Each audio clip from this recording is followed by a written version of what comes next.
Hi, boys and girls. It's time for Magic Treehouse number 6, Afternoon on the Amazon. I'm really enjoying this book so far. We are on chapter 4, Millions of Them. We don't know what millions of them means. Jack didn't move. He kept staring down at the forest floor.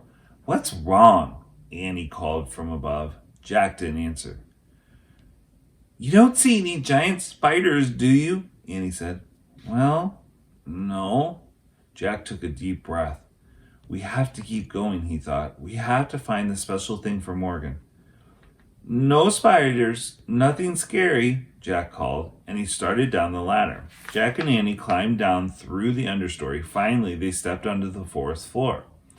Only a few rays of light slanted through the gloom. The trees were very, very tall and very wide. Vines and moss were hanging everywhere. The ground was covered with dead leaves. "Before we do anything, I better check the book," said Jack. He pulled out the rainforest book. He found a picture of the dark world under the treetops. He read, "In the rainforest, many living creatures blend in with their surroundings. This is called," do you guys know what that's called? "Camouflage." Very good, whoever yelled that out. Very good. "Oh, man," said Jack. He closed his eyes. He closed the book and looked around. "There's tons of creatures down here. We just can't see them." "Really?" whispered Annie. She and Jack peered around at the quiet forest. Jack felt unseen eyes watching them. "Let's hurry and find the special thing," whispered Annie. "How will we know when we find it?" Jack said. "I think we'll just know," said Annie. She headed off through the gloom. Jack followed.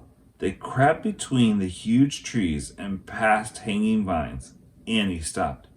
Wait, what's that?" "What's what?" "Listen, that weird sound." Jack listened. He heard a crackling sound. It sounded like a person walking over leaves. Jack looked around. He didn't see anyone, but the sound got louder. Was it an animal? A giant bug? One that had never been named? Just then, the silent forest came alive. Birds took off in the air, frogs hopped over the leaves, lizards ran up the tree trunks. The weird noise grew louder and louder. "Maybe the book explains it," said Jack. He opened the book. He found a picture of the different animals running together. He read, "When animals hear a crackling sound, they flee in panic. The sound means that 30 million flesh-eating army ants are marching through the dead leaves." Oh my. "It means army ants," cried Jack. "Millions of them." "Where?" cried Annie. Jack and Annie looked around wildly.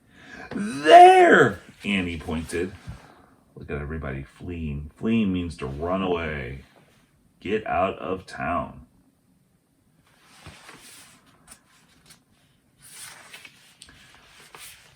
Army ants, millions and millions of them, were marching over the leaves. "Run to the treehouse!" cried Annie. "Where is it?" said Jack, whirling around. All the trees looked the same. Where was the rope ladder? "Just run!" cried Annie. Jack and Annie took off. They ran over the dead leaves. They ran between wide tree trunks. They ran past the hanging vines and mosses. They climbed over thick roots. Jack saw a clearing ahead. It was filled with sunlight. "That way!" he cried. Jack and Annie hurried toward the light. They pushed their way through the bushes. They burst onto the bank of a river. They stared at the slow-moving brown water. "Do you think the ants will come this way?" Annie said, panting. "I don't know," said Jack. "But if we made a few feet into the river, we're safe. The ants won't go into the water. Come on." "Look," said Annie. She pointed to a big log rocking at the edge of the river. The inside of the log was dug out. "It looks like a canoe," said Jack. He listened to the crackling sound in the distance. "Let's get in it, quick." Would you get in there? I'm not sure I would get in there. Jack shoved the book into his backpack. Then he and Annie carefully climbed into the dugout log. Annie leaned out of it. She pushed away from the bank. with her hands. Wait, said Jack. We don't have any paddles. Oops, said Annie. The canoe started moving slowly down the muddy river. That's the front of the cover, I think. Chapter 5 is called Pretty Fish. Oh no, we're in for it, I think. Until tomorrow, have a great day. See you soon. Bye.